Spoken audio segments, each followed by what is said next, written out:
Bonjour, je m'appelle Florian Torres, je suis éditeur aux éditions du Typhon et je vais vous parler du livre Herzfaden de Thomas Etche, qui est donc sur la shortlist du Deutscher Buchpreis.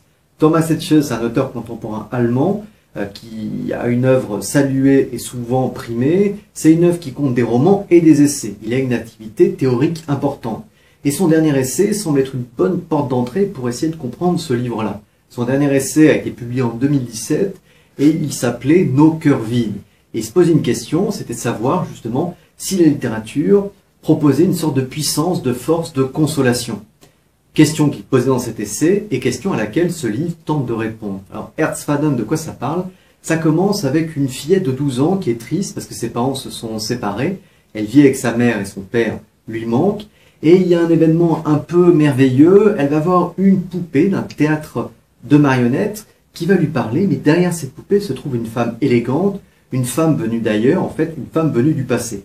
Et cette femme, c'est pas n'importe qui, c'est la fille du fondateur du théâtre de marionnettes de Augsbourg. Et le livre va nous raconter, entre autres, l'histoire de cette institution en Allemagne, qui est justement le théâtre de marionnettes de Augsbourg. Alors, ce théâtre de marionnettes, il a été fondé, comme le rappelle le livre, en 1943, détruit lors d'un bombardement le 26 février 1944, mais ce théâtre ne va pas manquer de se relever, de se reconstruire, et de devenir peu à peu une institution.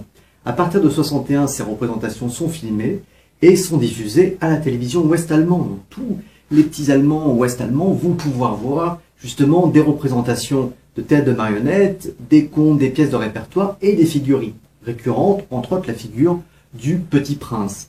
Alors ce livre, il nous parle de quoi? Il nous parle en fait de savoir est-ce que la fiction peut combler l'absence, peut combler le manque.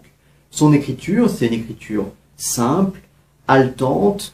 C'est vrai que si on préfère la littérature de contestation, on peut être un peu déçu. Si on préfère une littérature qui s'attaque au gouffre, on peut l'être également. Mais disons que c'est un livre qui nous prend par la main et on peut reconnaître que cette main est douce.